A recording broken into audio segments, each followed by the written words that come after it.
இனிப்பு இருக்கு. கிரீம் செய்ய போறோம். முதல்ல கிரீம் ரெடி பண்ணிக்கலாம். நான் ரூம் டெம்பரேச்சர்ல வச்ச பட்டர் தான் எடுத்துருக்கேன்.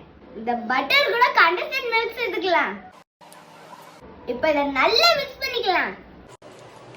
குட்டிக்கா என்னது?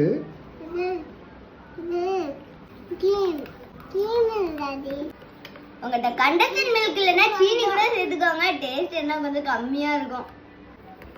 அவ்வளோதான், இது அப்படியே இருக்கட்டும். இப்போ நம்ம பட்டர்ல பண்ணை சுட்டு எடுத்துக்கலாம். போதும். என்ன கொஞ்சம் என்னது எடுக்கலாம்? ஒயிட் எடுக்கலாம்.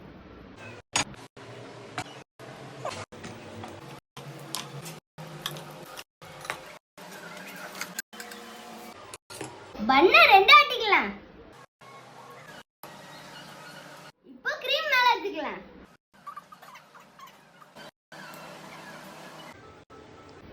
ரெடி ஆயிடுச்சு. சாப்பிட்டு பத்திரம் எப்படி இருக்குன்னு அக்காவுக்கு தான் பொறுத்தது. எனக்கு பிடிச்சிக்குது. சரி எடு. நீங்களும் எங்களே மாதிரியே சாதாவானு பட்டர்ல பறிக்காம சாப்பிட்றாதீங்க. பட்டர்ல பொரிச்சு சாப்பிட்டாதான் அதோட டேஸ்டே.